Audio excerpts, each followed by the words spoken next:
Hi, everyone, and welcome to the new learning series, Care Interventions for People Living with Dementia during COVID-19 pandemic, presented by the Federation of Quebec Alzheimer's Societies. My name is Noah Bengayed, and I'm the Director of Research and Development, Quality of Services at the Federation, and I will be glad to present you this next capsule dedicated to how to take care of yourself as a healthcare professional. So the way we react to the pandemic and to the confinement has really been very personal and with mixed feelings that we might have experienced. And it's normal under these unprecedented times to feel these mixed feelings. We are living a situation that is very unique. And some individuals might need extra support and help to face these challenging and unprecedented situation. And you do not have to feel any guilt about that.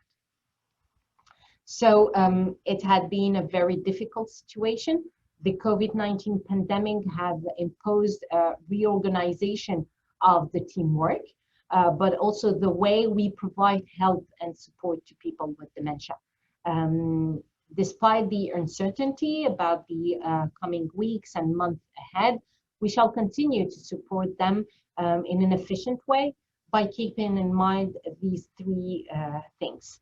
First of all, your personal health. This is key and very important so that you continue to do what you are doing and maintain the level of efficiency in your work.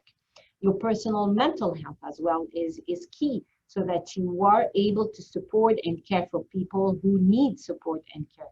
And prevention to avoid emotional and psychological distress that you may feel under these unprecedented and new circumstances is key as well to help and support you. So there is, however, some risk factors because of the number of people with dementia that healthcare professionals have to take care of, the time and the intensity and complexity of your intervention. Not only you have to take care of people with dementia that may have some behavior symptoms, but also all the new health and safety measures that you have to implement. Also, there is already a trust and a relationship that has been built with your residents. So when you know these person that you are caring for, it becomes much more personal as well. The high level of uncertainty. We don't know what tomorrow would be made of. We don't know how the pandemic will evolve. We don't know what will be probably the confinement and the regulations that will have to be implemented to take care of people with dementia in long-term care. So there is this high level of uncertainty that is still there. The high level of media attention. Media has been focusing on the pandemic for the last couple of months, and that's normal. So there is also this attention that brings also a bit of anxiety and stress, and unfortunately, the possible positive test of COVID-19 that a person with dementia can receive.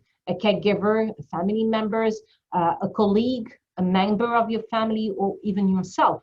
So these risk factors are really key when it comes to taking care of yourself and your mental issues that may be a consequence of the whole situation. So what are the things to avoid?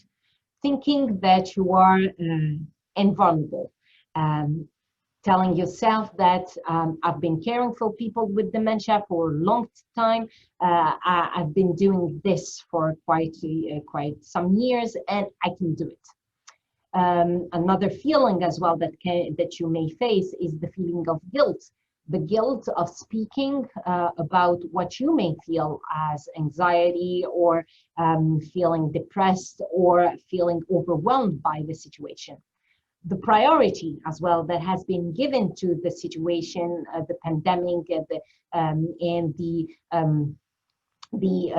priority that have been given to people who have been impacted by COVID-19, and you may feel left alone with this situation, and also the professional pressure that have been taken into healthcare professionals to deliver.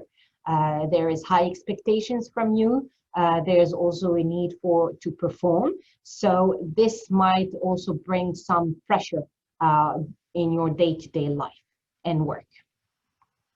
So what are the signs of exhaustion that you need to pay attention? First, there is the excitement phase. Thinking that you are invincible, that you can do it, that you have all the tools, and you have the proper education, the proper training, and you are able to do it. And then comes the doubt on your abilities to react, the lack of motivation, the decrease as well in your self-esteem and confidence. And then there is the alarm. It's the event that you should have paid attention, and probably that you left aside, that you didn't recognize, and therefore the level of anxiety becomes very high. You become more irritable. You also have some problems to concentrate in your work. You may encounter some memory loss, but you still resist. You continue to ignore the signs, and finally, this ends up by exhaustion, extreme fatigue, and sometimes even a burnout. So you need really to pay attention to these little signs that are occurring around you and that you have to pay attention to. So the main advice, obviously, would be to take care of yourself. Remain realistic about your limit and the limit of your intervention as well. Keep yourself active and maintain a good mental and physical health. It's important to have activities outside work where you can release all your stress.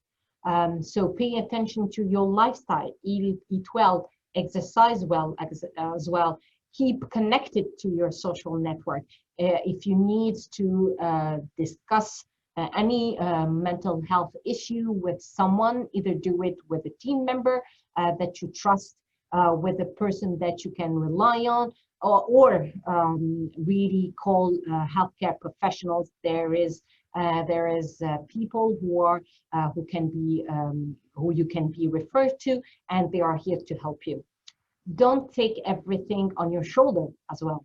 Ask for support. Redefine the tasks for every member of your family, for example, at home. Who should be preparing the meal? Who should be doing the cooking? Who should be cleaning washing the after eating? So all these things have to be redefined and discussed within your family. And finally, here is some additional resources. So the 811 info social to call. Also, your professional order can help you as well. They can provide with help and support. The Canadian Mental Health Association, here is their website that you can get in touch with. Also, Santé Mentale, e-Santé Mentale, who do refer to a certain number of resources that can be consulted in the region of Montreal. You have the Tel-Écoute number, the 514-493-4484 that you can also reach out, and the Centre de Prévention du Suicide du Québec, either through their website or the 1-800-600 number appel that you can reach out to have additional support. And again, for more information, please reach out to your local Alzheimer's societies or our website at www.alzheimerquebec.ca, or send us an email at info@alzheimerquebec.ca, and we'll be more than happy to answer you and support you during these challenging times. Again, thank you for your attention, and see you soon.